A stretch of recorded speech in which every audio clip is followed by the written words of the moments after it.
कहाँ से आई हो मेरी माँ? मैं कलकत्ता वेस्ट बंगाल से आई हूँ। तो आप के घर में कौन कौन है? बस एक ही बेटा है, एक बहू है, एक पोती है। तो एक बेटा है, फिर बेटा के होते हुए यहाँ क्यों आना पड़ा? क्या करो, बेटा को भी जिंदगी, मेरा को भी जिंदगी, बहू ने एकदम नरक बना दिया। तो आपको यहाँ छोड़ने कौन आया है? छोड़ने तो मैं तो पहले एक हफ्ता पहले मैं आई थी, फिर आप लोग का आदेश के अनुसार बेटा को भी जाके बोला जी देखो चलो हमको वहाँ ठिकाना लगा दो, गुरु जी के चरण में बाकी दिन हम मेरा को बिताने दो, तुम जाओगी तो अब मेरा को रख लेंगे। तो बात कराओ बेटे से। क्या नाम है आपका? मेरा नाम गौतम भट्टाचार्य जी है। तो आप गौतम जी हैं? हाँ जी। तो आप अपनी माँ को लेकर वृद्धाश्रम क्यों लाए हैं? क्यों सेवा नहीं करते अपनी माँ की? मैं खुद एक हैंडीकैप बन गया हूँ। क्यों? मेरा पिछले 2 साल पहले हार्ट अटैक हुआ था, फिर उसमें 5 स्टेन बैठा है। अच्छा। मेरा पेट के अंदर 32 स्टिचेस है। ठीक है। मेरा स्पॉन्डिलाइटिस है, तो मैं आधा ही खुद बीमार हूँ, तो मैं अपने माँ का ख्याल नहीं रख पा रहा हूँ। मैं फाइनेंशियली पत्नी कहाँ है आपकी? पत्नी मेरे साथ है, लेकिन पत्नी के साथ मेरा माँ का 36 का आंकड़ा हो गया है। तो माँ का और पत्नी का 36 आंकड़ा है, तो वृद्धाश्रम में अपनी पत्नी को लेकर आते कि तुम जाओ वृद्धाश्रम, हम तो माँ के साथ रहेंगे। जिस माँ ने आपको पाल पोस कर बड़ा किया, योग्य बनाया, तेल मालिश करी आपकी, आप उसे लेके वृद्धाश्रम आ गए। बीमारी आपने बताई, तो बीमार आप माँ के लिए हैं, पत्नी के लिए बीमार नहीं है? उसके लिए ही बीमार हूँ।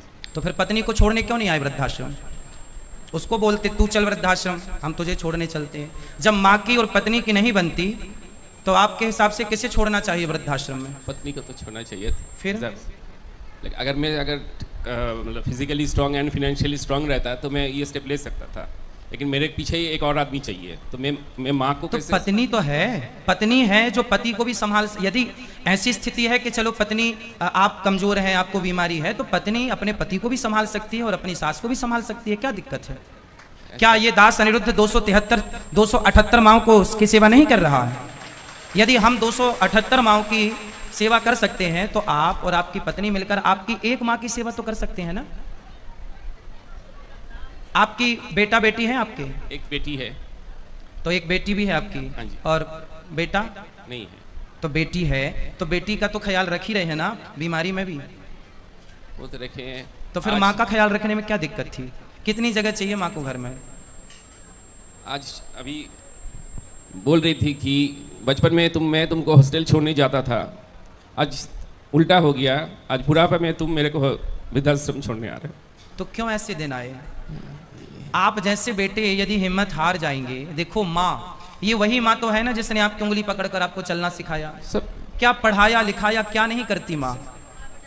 क्या क्या नहीं करती, क्या क्या बताएं? कोई नहीं, किसी से छिपा नहीं है माँ का योगदान बच्चे के लिए। लेकिन आपका जब विवाह हुआ, शादी हुई, बच्चे हुए, तो आप माँ को लेकर, अरे आप पत्नी को समझा नहीं सकते प्यार से कि क्या जरूरत है? माँ का पत्नी से 36 का आंकड़ा है, तो पत्नी को समझाओ। 35 साल हो गया मेरा शादी हुआ है।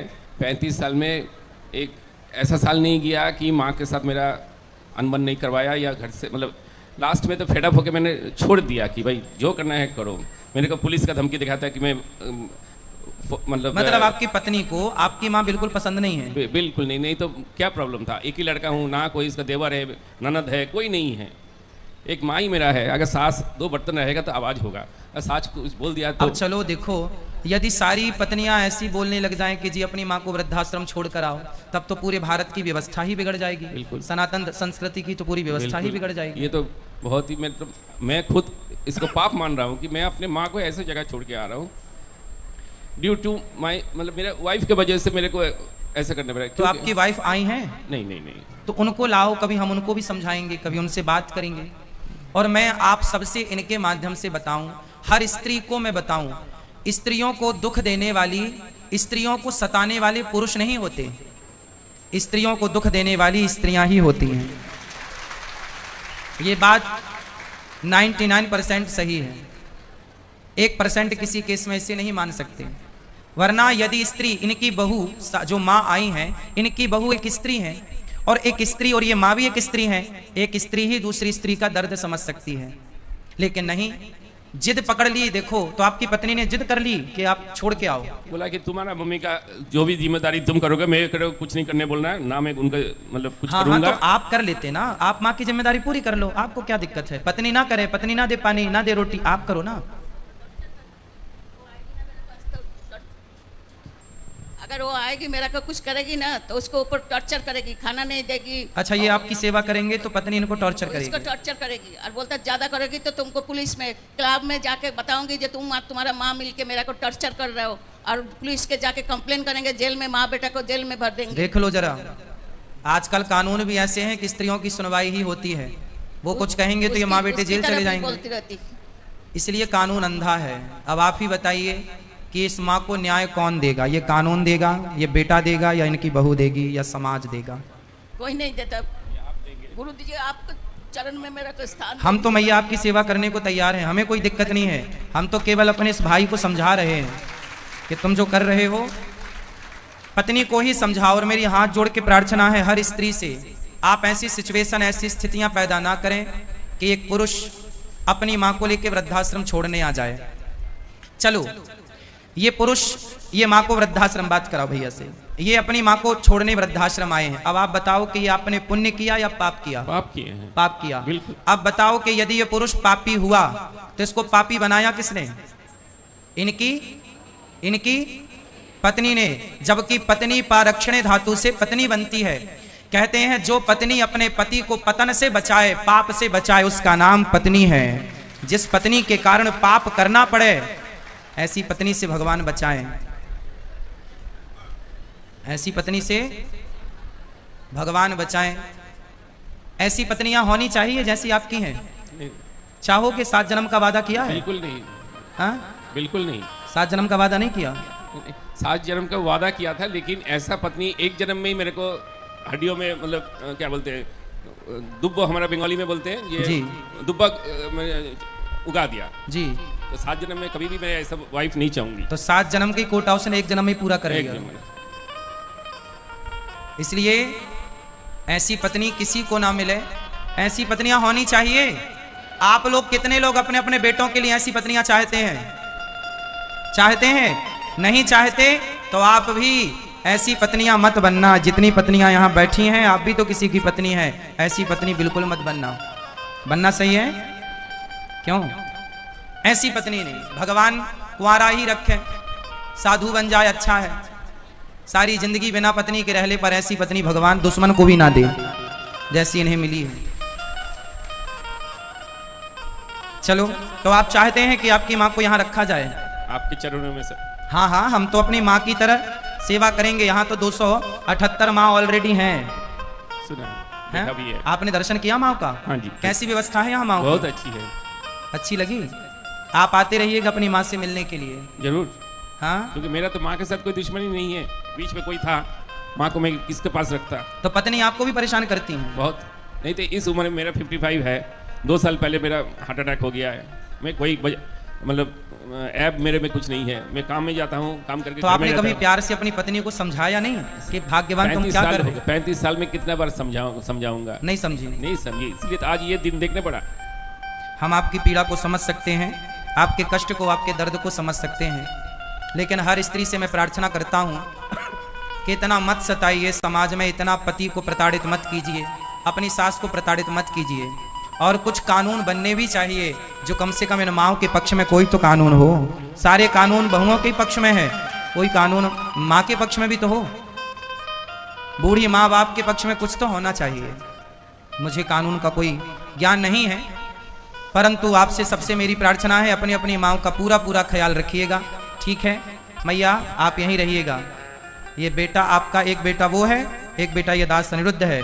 गौरी गोपाल आश्रम में आपका स्वागत है। ये दास अनिरुद्ध आपका बेटा बनकर अब आपकी आगे की सारी सेवाएं ये दास अनिरुद्ध करेगा। माइक दो मैया को। आपको चरण में कोटि कोटि ना प्रणाम। मैया, आप तो हमारी माँ हो, आप तो हमें आशीर्वाद दो बस। और आप सदा खुश रहो। हम आप कोशिश करेंगे कि आप यहाँ खुश रहें और बस हम प्रसन्न यहाँ रहें। खुश रहेंगे, कैसे भी हो हम यहाँ खुश रहेंगे, यही खुशी मिलेगा। मेरा संसार का मोह खत्म हो गया बहुत दिन से, बस अभी आप बाकी दिन आपको चरण में यह पड़े रहे, इसी में मेरा शांति है।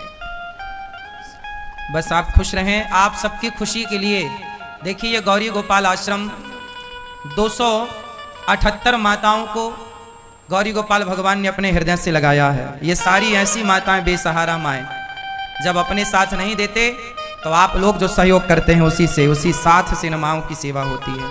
इसलिए आपसे प्रार्थना है कि गौरी गोपाल आश्रम में जो सेवाएं चल रही हैं वो सराहनीय है या नहीं, आप ही बताइए। इन माओं की सेवा करना हमारा धर्म है या नहीं? अब ये माँ बेटे के यहाँ से आकर इस बेटे के पास आई तो अब इनकी सेवा करना हमारा धर्म है। आप सबसे प्रार्थना है आप भी इन माओं की सेवा के लिए इन हाथों को जरूर बढ़ाइएगा। आप भी गौरी गोपाल आश्रम में चल रही सेवाओं के लिए माओं को आप भोजन की सेवा से जोड़िएगा। आप अपने आपको इन माओं के भोजन की सेवा, ये आश्रम में अब जगह नहीं है माताओं को रहने के लिए, इसलिए एक बड़ा आश्रम बनाना पड़ रहा है जहां 1000 वृद्ध माताएं रहेंगी। मैं दिन रात केवल इस आश्रम के निर्माण की देखरेख करता रहता हूं कि कहां तक काम पहुंचा, कैसे काम करना है। सुबह से शाम तक सपने में भी मुझे काम ही दिखता है कि किस तरह काम चल रहा है, किस प्रकार माओं की सेवा होगी। आप समझ सकते हैं ना 1000 माओं की व्यवस्था करना कितनी बड़ी जिम्मेदारी है। तो आप चाहते हैं कि आप भी इन माओं का दुख दर्द कम कर सकें, आंसू पहुंच सकें, तो इस आश्रम के निर्माण में आप भी जरा सा सहयोग कीजिएगा। एक ईंट का ही, एक बोरी सीमेंट का ही, एक रूम का ही, एक कमरे की छत का ही, जिस लायक ईश्वर ने बनाया कंधे से कंधा मिलाकर चलेंगे ना तो अच्छा रहेगा। आपका ये भाई, आपका ये बेटा समाज की सेवा के लिए यदि खड़ा है तो आप सबका भी प्यार और आशीर्वाद मुझे चाहिए। ठीक है, खुश रहिए मैया, आप रहिए मैया को कराइए व्यवस्था, तुरंत कराओ। आप भी आते जाते रहिएगा, माँ से मिलते रहिएगा, ठीक है। अपना मोबाइल नंबर दे के जाइएगा, कभी कोई ज़रूरत पड़ी तो आपसे बात करेंगे, ठीक है।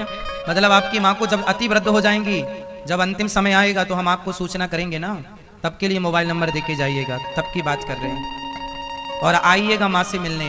कुछ बच्चे तो छोड़कर जाते हैं, माँ का अंतिम दर्शन करने भी नहीं आते, पर आते रहिएगा। माँ है भगवान के तुल्य।